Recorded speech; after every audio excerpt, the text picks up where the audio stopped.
Welcome to Global Take, presented by SchoolRubric, a show about the international teaching experience.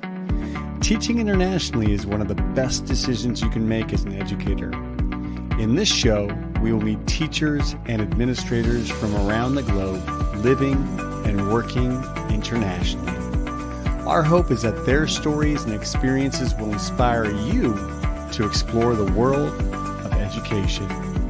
We will learn about all aspects of international teaching, from becoming an international teacher to what countries are the best fit for you, to the challenges of being away from your home country. Come take this unforgettable journey to the world of international schools with Global Take, presented by SchoolRubric.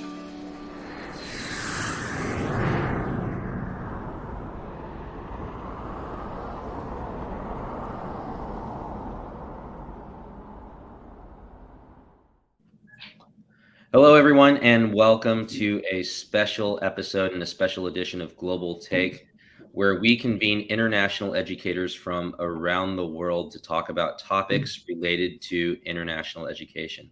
I know for many followers of the show, you're used to seeing Nick or Ryan here in the host seat, but I'm pleased to be filling in for them and substituting for them today on this interesting topic of safeguarding in international schools.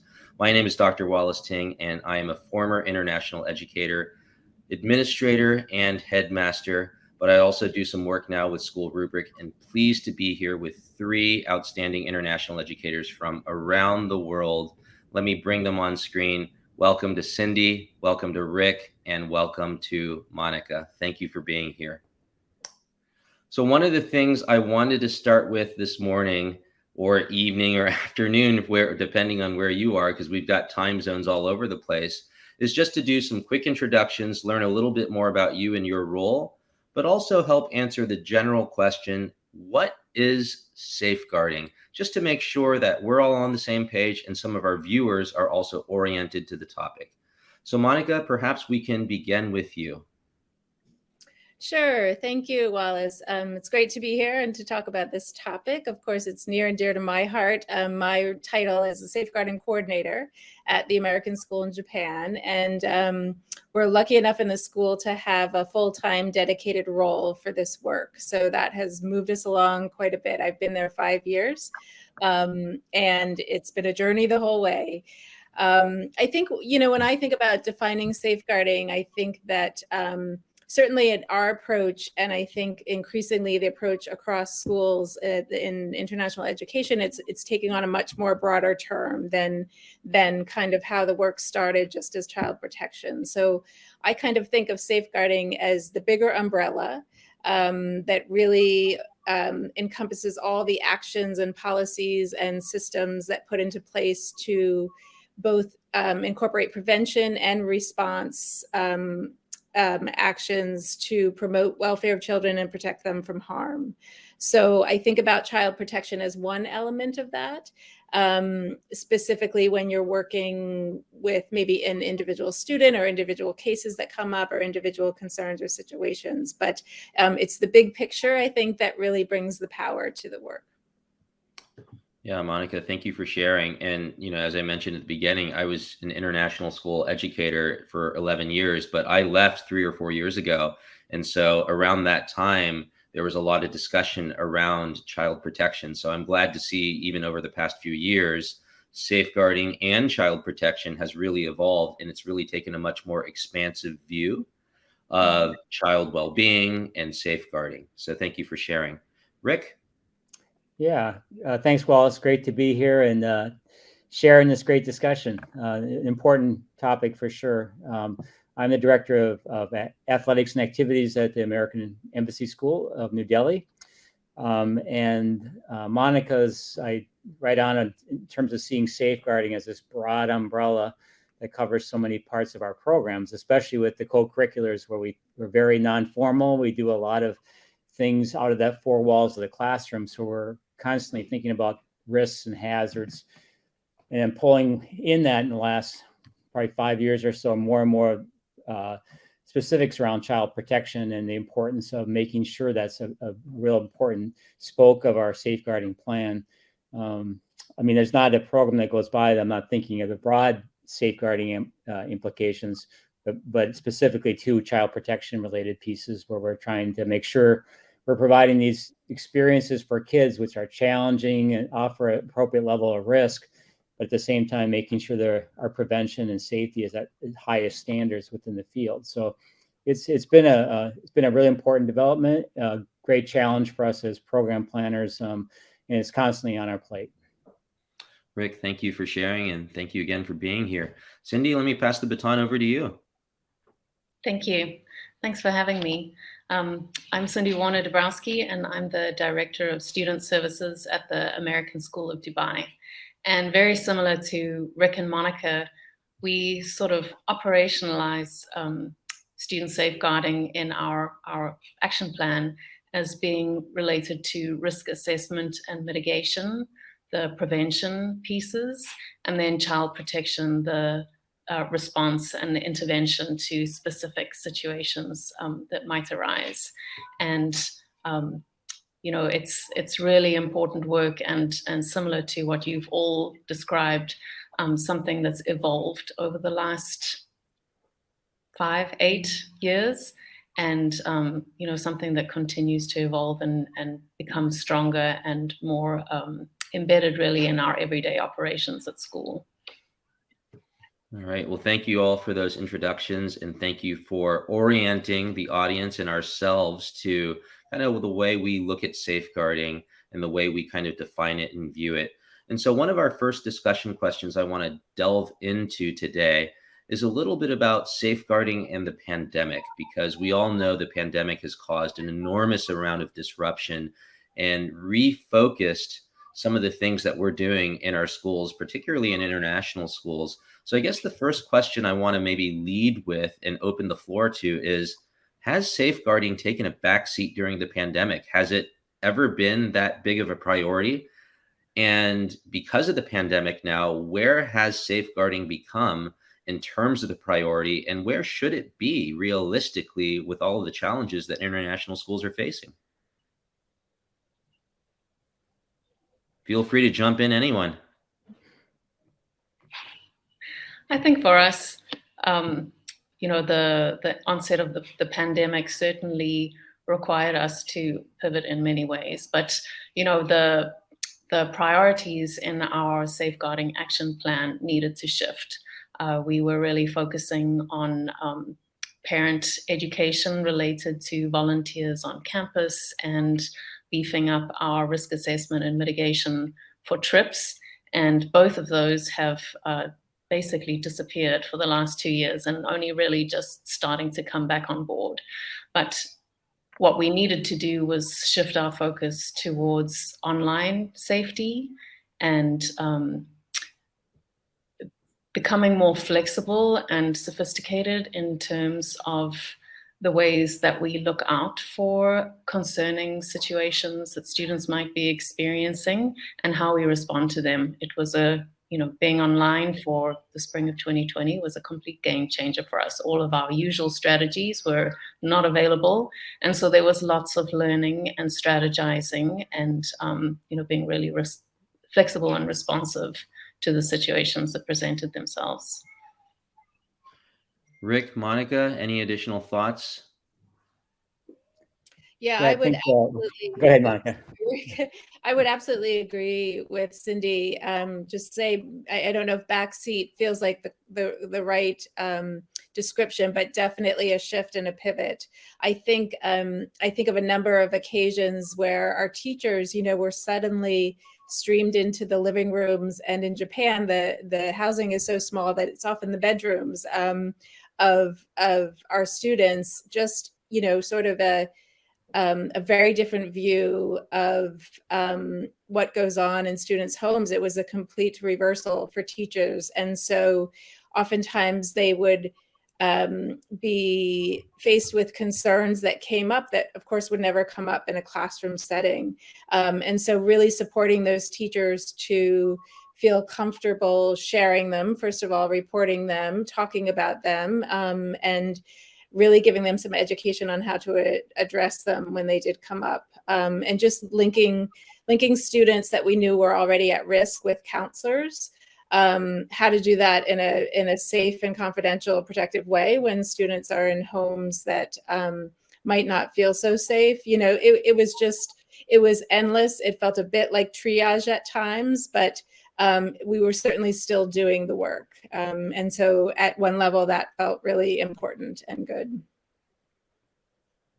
Yeah, I think Cindy and Monica, probably their roles in their school are a little different than mine. They had to see this bigger picture of the pretty dramatic change and how things were developing, both within our countries and around the world, and adapting where kids and faculty staff were at. But I know it has felt a lot like we would start and then we'd hit a speed bump and have to adjust, and then we'd kind of level off. Kids would come on campus for a bit, and then we'd have another speed bump and having to constantly adjust, where the kids are going to be seen and what we can safely do in terms of programs. It's probably in my 30 years working in schools been required the most adaptations to what we do. Is constantly being on your toes, planning something, and then having to really adjust even last minute. So it's been really a challenge that way. And if anything, I think that it's probably because of the online nature of everything, it's probably sharpened our tools a little bit around safeguarding. We're probably even more alert because this whole virtual world brought that front and center for all of us to be really aware of what potentials are there with that. So before it was pretty much kids in classroom or on your campus or traveling. This was a whole new realm to kind of look at. So if anything, we've grown our tools, but and we're ready for it when it comes. But it's I know since our kids are back on campus, it's great to have them right here, and that's what we're really used to. Right. And maybe one of the follow-up questions that I could ask is, maybe are there maybe some specific examples that you might be able to share, of course, confidentially? It seems like a lot of the safeguarding strategies focused on some of those virtual responses and some of those preventative steps or situations that could occur in the virtual space. Do each of you maybe, or does some of you have an example that you might be able to share of a situation that may have transpired, but as a result of educating your staff, working with your staff, educating your student population, you were perhaps able to nip a situation or prevent a situation from escalating?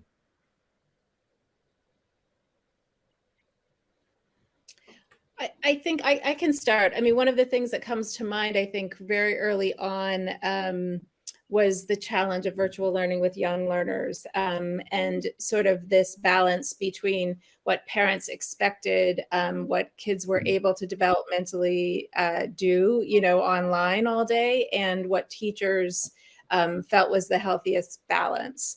So, we all experienced this sudden collective family stress where parents are trying to parent, parents are trying to help their kids school, parents are trying to do their own job, and this is all within in Japan, that, as I said, most of our houses are quite small and people are in apartments, and so just the stress was just accumulative. And I think one of the things that our learning office really took control of early on was to give teachers the space and leeway to be super creative and not keep students online, and then to really communicate that to families about why it was important for kids to for kids to take breaks from the screen, and how it didn't mean that the teacher wasn't guiding them through an activity, but so really a homeschool partnership that kind of helped, I think, diffuse a lot of the pressures and expectations that were put on by all the various people involved. Yeah, I really like that, because it's interesting, because I mean, my own very quick story is that when my child here in Florida was going into kindergarten, and nobody really knew anything about virtual school and what it was. And so the model that we had here is that public schools essentially became virtual schools, and teachers had very little to no training. And, when we registered him for kindergarten, that was his first school, quote unquote, that he was going to. the rule was you need to be in front of the computer for 7 hours, which is ridiculous in my view for a 5-year-old. And so we then enrolled him in a virtual school that had been around even pre-pandemic, in kindergarten, where we felt that they actually had some idea and thought about what's good for children, what's developmentally appropriate for children, what's safe, what's not safe. And so because they had that experience in going through it, so I'm glad to hear that, international schools really did a lot of thought into, what's working, what's not working, what's appropriate, what's not appropriate, what's safe for kids, especially in this virtual space. Yeah, I think we've had to, because during those days of virtual and programming, we had to adapt from in person to, even with our co-curriculars, finding after school activities and things that would be engaging, and had to use the similar processes for background checks and making sure that the staff or non-staff from our school who are going to deliver were up to the same levels of being checked out, making sure that we're following the same protocols. Because now they're, like it's been mentioned, they're going into families' homes, into bedrooms and things, and need to follow pretty rigorous standards around that. So I think most faculty had we all learned quickly and tried to adapt as we go, but bringing in other folks was an area that the co-curriculars for sure had to speed up and make sure we were following the same rules and directions. Right. Well, let's move on, perhaps to our second discussion topic for today, which is also related to the pandemic and safeguarding, but more about some of the changes that have been observed. And I guess the second question that we have today is, have you seen changes in your students since the onset of the pandemic? And if so, what can we do about it? We know that the pandemic has been disruptive, but in some cases it may have had a positive effect in some ways, but a negative effect in other ways. And so I guess as, 3 practitioners in international schools on the ground, working with students and interacting with students and teachers every day, have you seen any significant changes since the onset of the pandemic? Well, we have been, aside from our spring of 2020 complete lockdown, we've been fortunate to be in person almost the whole of this year, with a few exceptions. And I think, as you alluded to, the changes or the outcomes or the effect on the pandemic for our students, some of our students actually did quite well online and, dived into areas of passion and felt more freedom and choice to structure their time and, just do a little bit more of what they wanted to do, like learning with their dog next to them or whatever it might have been. And then some of our students really struggled. And I think one of the most challenging situations that we've faced and really continue to face is students who disengaged or disappeared or had chronic absences online that perhaps have extended into the in-person learning. And I think especially with our very strict health protocols, if you have even a tiny sniffle, you have to stay home. And so we've seen a more chronic absences, which in some cases are hidden or compounded by, genuine illnesses and quarantines and bad luck with, getting COVID or being sick. But I think that we're engaging with absenteeism in a way that we never have before. And it's, for me, really a red flag for social emotional difficulties or family stress and struggle. That's interesting because, I remember from my international school days, we would often have the challenge of families wanting to take extended vacations, particularly around holidays, just because of the international flavor and everyone wanting to spend a little bit more time. One would think in a virtual environment, then if you can access your class from anywhere, then there's no reason to be absent. But it's interesting that you are talking a little bit more about chronic absenteeism, particularly with some of the restrictions. Rick, Monica, any observations about changes you've seen or witnessed in your students over the course of the past couple of years?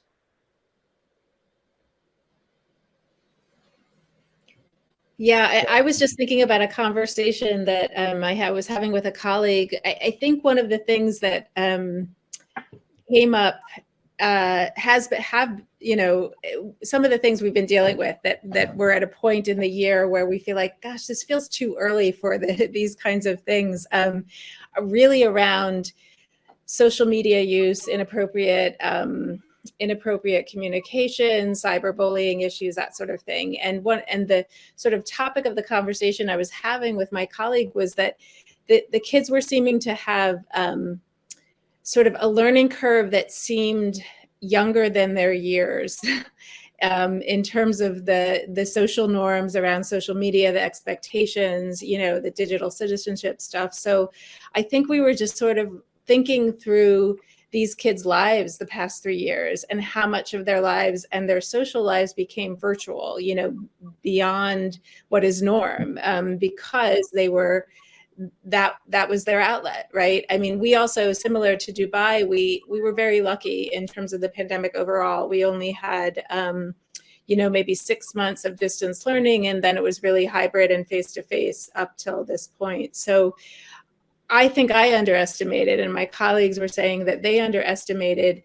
how much of a delay that effect actually possibly had in terms of just interpersonal skills that weren't developed to the extent of their years, and sort of just how we're still starting to see that catch up with the kids, our expectations of behavior and their ability to manage their own behavior, particularly online.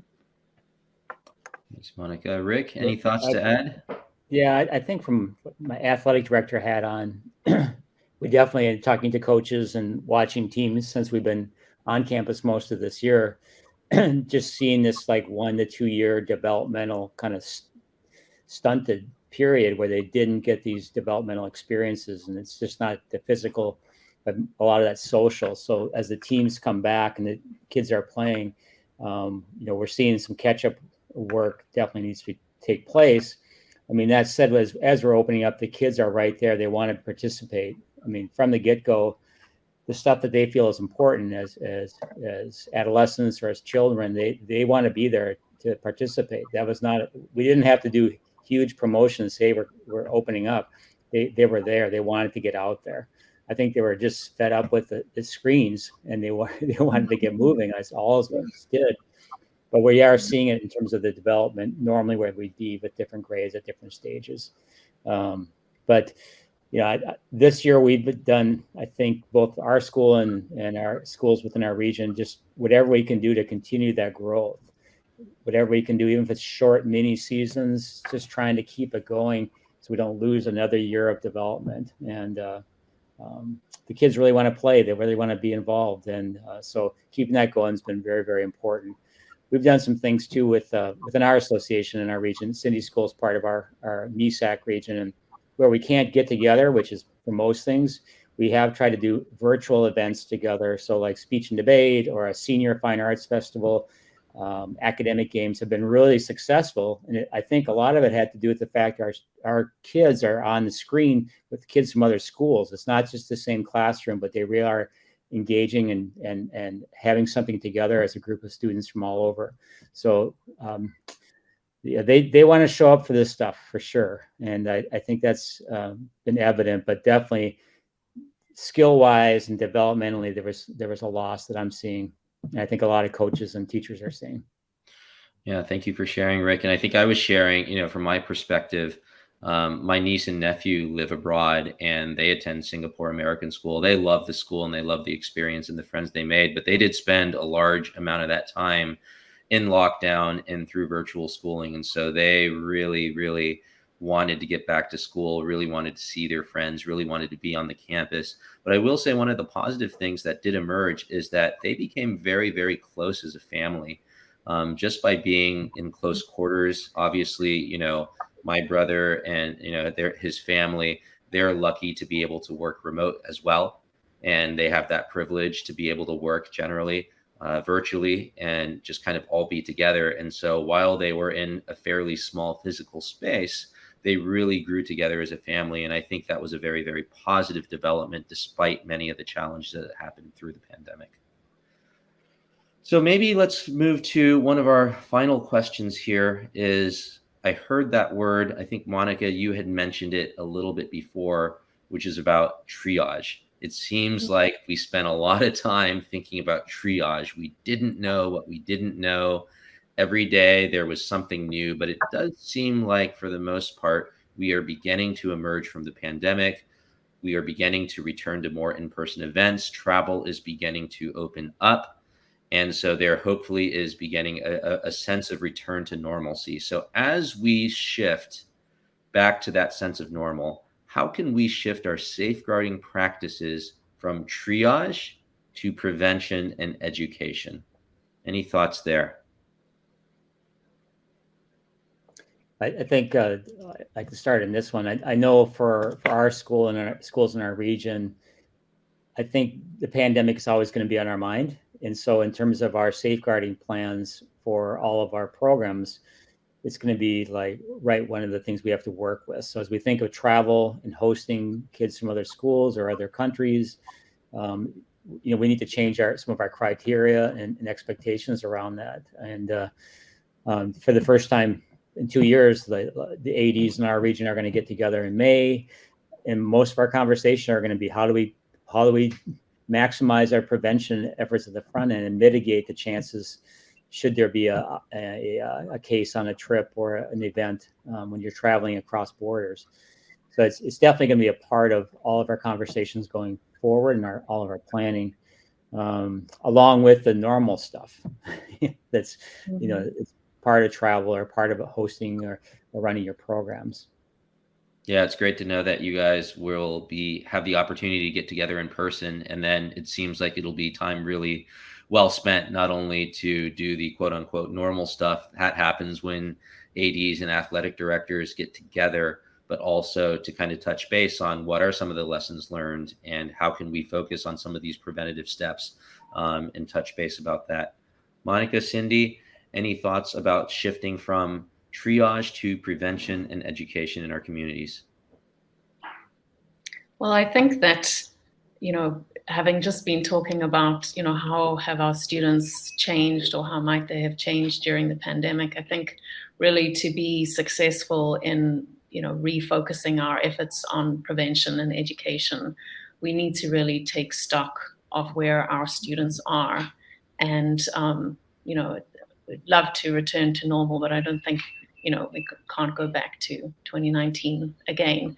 And, our students, whether they've been with us through the pandemic or are coming new to us from different places, have all had such wildly varied experiences through the pandemic, that have impacted them in so many different ways, positive and negative, in terms of their learning, in terms of their social emotional adjustments, their behavior physically, etc. And so I think really taking stock and, gathering data about the needs of our students and our teachers and our community is kind of the starting place to resetting our efforts on prevention and education.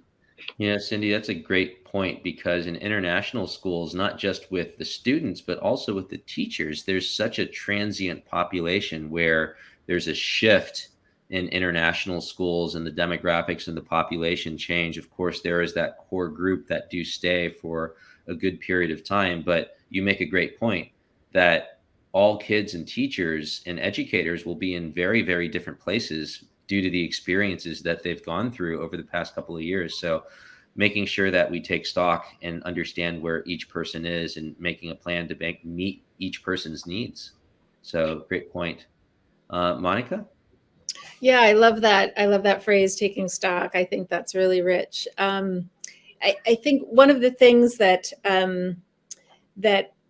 became apparent to me to try to shift from triage back to kind of prevention and education was the annual sort of faculty and staff, all employee safeguarding training that we did. Usually it's in the fall. It didn't make it to implementation until the spring of 2021, and it just felt so important to me to go back to basics, and that's essentially what I named the training. That was, you know, what it was all about, is just let's go back to the systems. You know, what are the reporting systems? What concerns do you need to let us know about? What are some indicators of abuse that we may be seeing in our kids? So really just getting people to go back to basics, which are really the foundations of the work, reminding people that that's the most important, and just kind of pressing reset. So I think that can be really helpful as well, because there's never, you can't underestimate just the importance of repeating those messages and those expectations for faculty and staff as well. Right. All good thoughts. And so I think we've begun to share some really good thoughts and ideas. Since we have a little bit of time, I do want to conclude with one last question, just by synthesizing, just as we end this school year and as we start a new school year, in terms of safeguarding, what are some things that are on your mind that you would communicate to educators in schools? Hey, this is something over the summer is important for you to think about as we start the new school year. This is something important for us to think about. For me, just very quickly, I shared, even though I'm not in international schools now, we did go through a school closure when I was in Nigeria. And one of the mistakes I made is I really didn't think about it afterwards. I should have documented it. I should have shared it. I should have shared what worked, what didn't work. I should have had a post-mortem with my staff. I should have gone to conferences. I should have shared that. And I think those lessons learned may have been really helpful for other schools in the future. So that would kind of be my tip for folks out there who are watching. Take the summer and put some things down on paper. Put some things down in documentation, and make sure that you have the opportunity to make that available and share. But Cindy, Rick, Monica, what's a piece of advice that you would give to schools around the world? I think that's a great piece of advice. And I think related to that is taking the time to reflect. You know, it's been flat out, I'm sure, for almost everyone. And it's hard to make the time to reflect on what's happened, and even more important, to make sense of it as a team. So I think that, you know, there's great value in pausing and thinking back about what did we learn as a team, as a school, and how can we, you know, apply that going forward. You know, Monica, hearing you talk about your sort of going back to basics with your beginning of the year, all faculty safeguarding training, which I think is kind of a cornerstone of our programming in many schools. You know, I think about how we reflected on what we had learned from the online piece, you know, and so there's actually now, which, you know, continues. We continue to use video conferencing and have unplanned virtual learning times. And so that's now folded into our standard, you know, all faculty, all employee training is the online safety piece. Yeah. Monica, Rick, final thoughts, advice for international schools? My real quick, just building on what you both have already said, is also to celebrate successes. They're there, they happened the past 3 years, and just to recognize them and call them successes and celebrate them with the team, I think is really important. Good idea. Yeah, Rick? I just agree with everything Cindy and Monica said. And yeah, just to be a little bit, as we kind of come back new, we need to get our normal systems back in place, but we don't need to get so far ahead of the game. We don't need to catch up overnight. It's going to take some time. We have, like mentioned, we have a lot of new people coming on at every school starting off. People haven't seen normal for a long time. So it's going to take a little while, and give ourselves the grace to, you know, let it ease in and make sure we're covering the right steps. So. All right. Well, thank you all for this great conversation around safeguarding in international schools. It's always a pleasure to connect with international educators. I want to remind everyone before we go to make sure that You follow and subscribe to us at School Rubric, and you can visit us on our website at schoolrubric.org, where you can see a lot of articles, this recording, and other content from educators around the world. Cindy, Rick, and Monica, I want to thank you again for being here, and I want to wish you the best as you wind down your school years and a wonderful, wonderful summer vacation. Okay, thanks, Wallace. Thank you so much. All right, thanks a lot.